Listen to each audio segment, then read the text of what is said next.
Anime and manga take inspiration from lots of places, be it the author's personal life, history, culture, or some annoying ongoing tropes. In today's video, my dear weebs and normies, we'll explore how Naruto dives into Japan's rich pool of myths, legends, and folklore to create its compelling world, characters, and powers, all with the finality of a 14-year-old on Reddit to tell you that his pain is greater than yours. But before we dip into cool stuff like Amaterasu, edgy foxes, or pervy sages, let's take a step back and take a quick look at sources, influences, and cosmogony.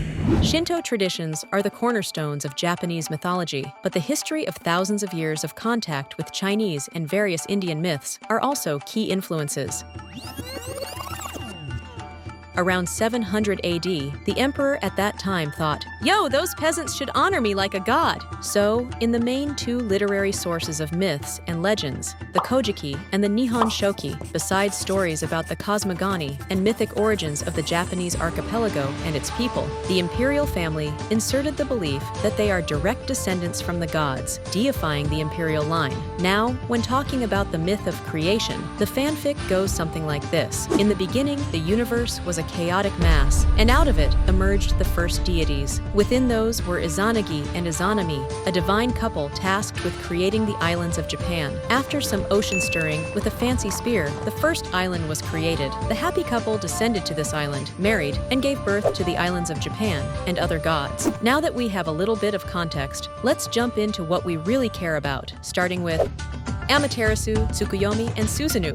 Quick story short, Izanami burned herself to death, giving birth to the fire god, and went to hell. Her husband went down to get her back. They got into a massive fight. She proclaimed to become a mass murderer, and he proclaimed to become a fuckboy. Then they pronounced divorce, like a respectable modern family. No hard feelings. Our boy Izanagi returned to this world, and while washing himself of the stench of death, 3 more gods emerged from the dripping water that fell off his face. From his left eye was born the sun goddess Amaterasu, so-called ancestress of the imperial family. From his right eye was born the moon god Tsukuyomi, and from his nose, the storm god Susanoo. Izanagi gave the sun goddess a jewel from a necklace and told her to govern heaven. He entrusted the dominion of night to the moon god. Susanoo was told to govern the sea. According to the Kojiki, Susanoo became dissatisfied with his share and ascended to heaven to see his older sister. She suggested that they prove their faithfulness to each other by bringing forth children, thus creating the recurring anime theme of Wincest. Here we can see where the Uchiha's signature techniques came from, and maybe the link to their eyes. Also, we can see why the infinite Tsukuyomi jutsu was planned around the moon. The tale of Jiraiya the Gallant, and the tale of the bamboo cutter. In this epic story, originating over 200 years ago in Japan, Jiraiya is the heir of a noble family, but loses his home when a treacherous retainer, Orochimaru, betrays his family and seizes power. Jiraiya flees and later trains in the art of magic, gaining the ability to summon toads. He becomes a powerful ninja leader and fights against the corrupt forces of Orochimaru, who has gained snake magic. Jiraiya falls in love with Tsunade, a beautiful sorceress skilled in slug magic. Together, they battle the evil Orochimaru, who embodies the dangerous qualities of serpents and wields dark powers. The resemblance here is as obvious as it can get. The names, the trio, the associate summons, even the ending. In the story, Orochimaru is eventually pardoned after the snake spirit within him is exorcised. Another character inspired by an old tale is Otsutsuki Kaguya, an alien who descended to Earth to deliver the chakra fruit. In the original story, The Tale of the Bamboo Cutter, the plot revolves around a bamboo cutter who discovers a tiny, radiant girl inside a glowing bamboo stalk. He and his wife adopted her and named her Princess Kaguya. As she grows, Kaguya becomes a beautiful woman, attracting the attention of many suitors, including the Emperor of Japan. However, Princess Kaguya sets impossible tasks for her suitors, all of whom fail. Despite the Emperor's deep affection for her, she reveals that she is not of this world, but from the moon, being sent on Earth as a form of punishment from her people. Yokai, Sun Wukong, and the Tailed Beasts.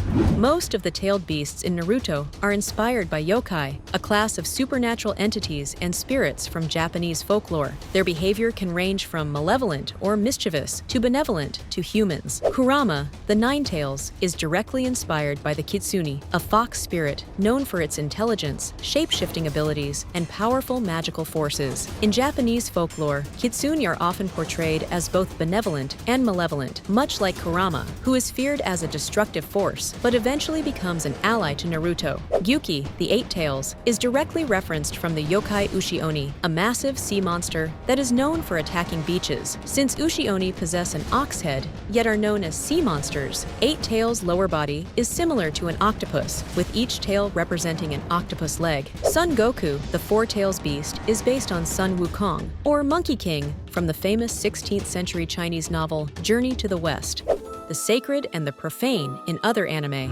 Along the years, mythology, folklore, and religion has always been an influence in anime and manga by some degree. Sometimes those inspiration sources dictates the entire theme of the story. For example, Yu Yu Hakusho delves into themes of life, death, and the afterlife, drawing inspiration from Buddhist concepts and philosophy. Or in Fruit Basket, 13 members of the Sohma family are possessed by the animals of the Chinese zodiac. Other times those influences are more subtle, but we can discover them in the design of characters, items, or places. For example, we have lots of yokai-inspired characters, legendary weapons, or spiritual places, things that the viewer can easily miss out if not properly educated in weebology. In more recent times, we can often see depictions of people doing religious customs, like the well-known New Year Shrine praying episode. In Jellyfish Can't Swim in the Night, the high school students put out a play for the school fair with the purpose of reproducing the Amano Iwato myth. Due to her brother's, Susanoo, bad behavior, the sun goddess Amaterasu hid into a cave, thus leaving the land without light. The other gods gathered and came with a sneaky plan to lure her out. They threw a party in front of the cave, and one other goddess performed a lewd dance, eliciting laughter of everyone watching. Amaterasu grew curious about the source of amusement and peeked out of the cave, giving them the chance to force her out and seal the entrance.